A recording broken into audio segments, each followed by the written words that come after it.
आप क्या सोचते हैं हेमंत सोरेन कानून बना देंगे आपके लिए? आपकी जानकारी के लिए बता दें, हाल फिलहाल उनकी एक बहन का शादी हुआ है, टाटा ने 80 लाख खर्चा किया है। क्या लगता है आपके लिए कानून बना देंगे? छात्र रोज मरते हैं, मेरे 2 साथी 2 दिन पहले मारे गए, आज तक हम उबर नहीं पाए। और मेरे भाषण से तो आपको लगता है कि गुर्राने वाला टाइगर आई थोड़ा सा उस रूप में तो नहीं है। खैर डिस्टर्ब नहीं होंगे, डिस्टर्ब नहीं होंगे। यहाँ तो माननीय कोर्रा थाना के प्रभारी फोन किए थे, सिंदरी में 12 गो थाना का पुलिस खड़ी थी। सिंदरी गए थे आंदोलन करने के लिए, वहाँ के एसडीपीओ 12 थाना की पुलिस और 150 जवानों के साथ खड़ी थी। हमने एक ही लाइन कहा, हमारे हक अधिकार को हमने सामने रख दिया जाए, हम अब तक नहीं कहेंगे, लेकिन यदि हमारे हक अधिकार के बीच कोई टकराएगा, वो टकराने वाला कोई क्यों ना हो, हम वही राड़ माटी के राड़ लोग हैं जिन्होंने अंग्रेज को पेट में 1 नंबर करवा दिया। मार दीजिएगा, सच बोलते हैं, ईमानदारी से बोल रहे, डर नहीं लगता है, मरने से डर नहीं लगता, हम ईमानदारी से बोल रहे हैं, हमको बीमार होने से डर लगता है। बीमार हो जाएंगे तो आंदोलन रुक जाएगा।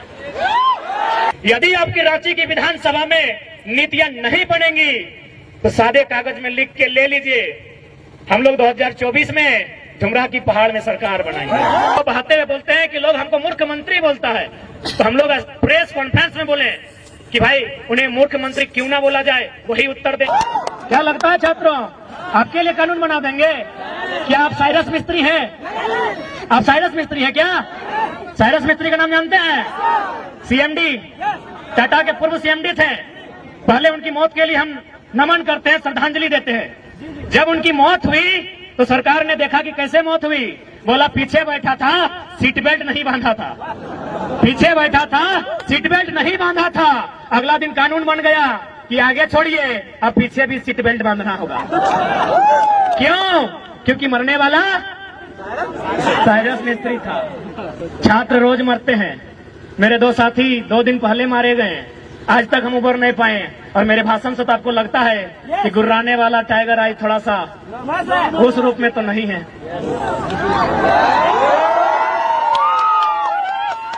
क्या कोई कानून बनेगा? उनकी घटना हुई है एनएच में, क्या एनएच कोई कानून बनाएगा? क्या पुलिया वहां बनेगी? क्या वहां बैरियर लगेगा? नहीं लगेगा, क्योंकि कॉर्पोरेट का ट्रैक्टर वहां दौड़ेगा। इसलिए यहाँ पढ़ने वाले छात्र जो प्रोटेस्ट कर रहे हैं, यदि आपकी लाठियों का सामना करेंगे, आपके भाई हैं। और जो झुमरा के पहाड़ में नक्सली बनकर बैठे हैं, कॉपी कलम लेके चेक कीजिएगा, मामा का, मौसी का, फूफा का बेटा होगा। कब समझेंगे आप? हमको समझ में नहीं आता है। हम चाहते हैं नौकरी आप आगे से बचाइए, पीछे से चंदा दे दीजिएगा आंदोलन करने के लिए। दरोगा जी पीछे से दे दीजिएगा, लड़ाई आपके बेटे के लिए है। हेमंत सोरेन आपका बेटा को दरोगा नहीं बनाएगा, उनको दरोगा हमारा आंदोलन बनाएगा। दरोगा जी से निवेदन होगा, डीएसपी भी आया तो सुन लीजिए, हेमंत सोरेन आपका बेटा को डीएसपी नहीं बनाएगा। जेपीएससी देखिए ना, 7 को हुआ है 22 साल में, बिहार में 68 को हुआ है। तो इसलिए आंदोलन ही आपका डीएसपी का बेटा को डीएसपी और दरोगा का बेटा को दरोगा बनाएगा। इसलिए आगे से नौकरी बचाइए, पीछे से आंदोलन का सपोर्ट कीजिए। यदि ज्यादा दिक्कत होगा, यदि ज्यादा हाथ पांव बंधा होगा तो कमजोर लाठी चलाइएगा, ऐसा मत चलाइएगा। और ऐसा चलाइएगा तो घायल मत कीजिएगा, हमें घायल होने से डर लगता है, मार दीजिएगा, डर नहीं लगता है, मार दीजिएगा। सच बोलते हैं, ईमानदारी से बोल रहे, डर नहीं लगता है, मरने से डर नहीं लगता, हम ईमानदारी से बोल रहे हैं, हमको बीमार होने से डर लगता है। बीमार हो जाएंगे तो आंदोलन रुक जाएगा, मर जाएंगे तो आंदोलन दुगना रफ्तार से चलेगा। क्योंकि भगत सिंह ने भी कहा था कि मुझे फांसी ना दी जाए, भगत सिंह ने भी कहा था मुझे फांसी ना दी जाए, बल्कि मुझे किसी चौराहे पे खड़ा कर दिया जाए और गोलियों से भून दिया जाए। क्यों कहा था ऐसा पता है? ताकि मेरे बदन पर चलने वाली एक एक गोली को, मेरे शरीर से बहने वाले एक एक लहू के कतरे को देखकर नौजवानों में उबाल आए।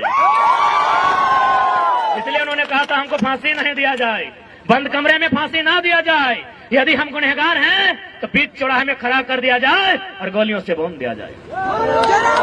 आप सभी वही कहेंगे।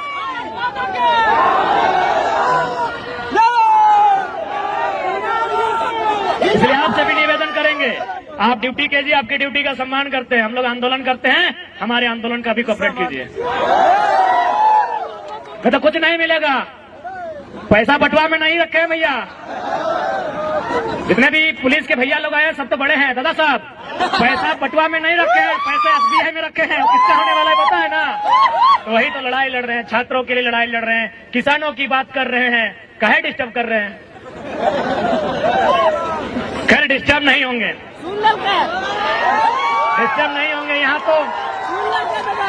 तो माननीय कोर्रा थाना के प्रभारी फोन किए थे, सिंदरी में 12 थाना का पुलिस खड़ी थी।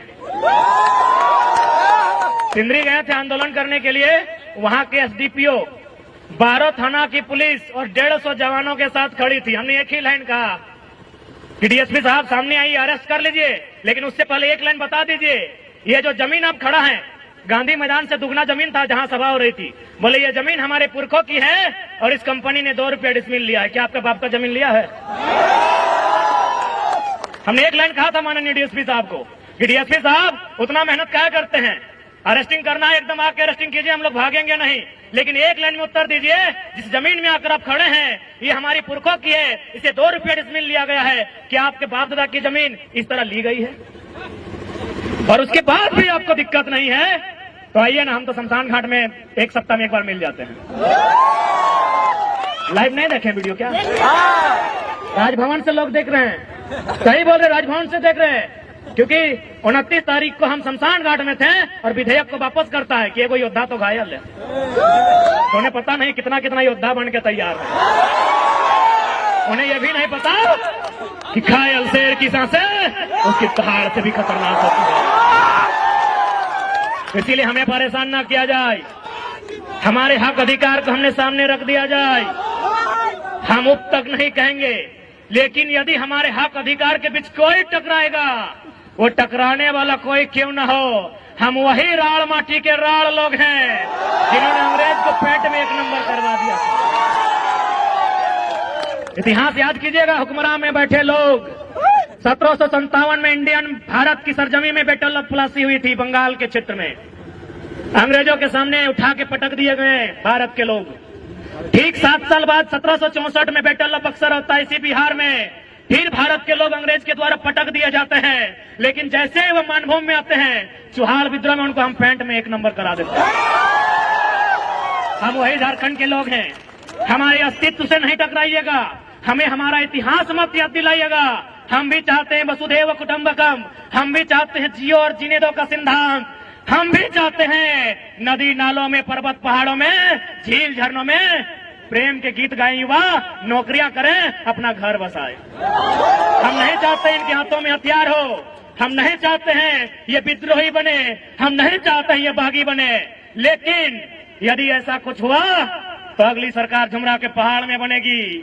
और बस इमेजिन कीजिए, बस कल्पना कीजिए कि यदि सरकार झुमरा के पहाड़ में बन गई तो रूह कांप उठेगी, रूह कांप उठेगी, सपने में यमराज आएंगे। पहले ही कहा देते हैं हमें परेशान ना कीजिए, हमने किसी का क्या बिगाड़ा है, हमने अपने जीवन का 5 साल 10 साल 15 साल इन लॉजों में दिया है। अरे भाइयों की तो छोड़िए, हमारी बहनें, हमारे गांव की लड़कियां, वे भी अपने भाइयों के कंधे से कंधा मिलाकर अपने गांव की पगडंडियों को छोड़कर आई है बाप का सहारा बनने के लिए।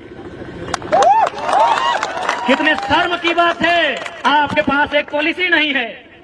यही एक केरल राज्य है, अगर आप उस राज्य में चले जाएं, उस राज्य के आंकड़े को उठाएं तो आपको मिलेगा कि वहां की बहन यदि घर का त्याग करती है, वहां की बहन यदि घर छोड़कर बाहर जाती है, या तो मास्टर नहीं बनती है या तो डॉक्टर नहीं बनती है।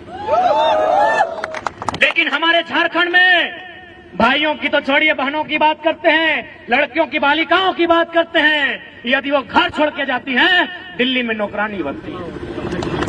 ये हम नहीं कह रहे हैं, ये आंकड़े कह रहे हैं। 7500 की 75,000 हम कंफर्म नहीं हो पा रहे हैं क्योंकि थोड़ा मेंटल डिस्टर्ब है। अगर 7500 है तो मान के देखिए, हमारी 7500 बहनें दिल्ली में दाई का काम कर रही है।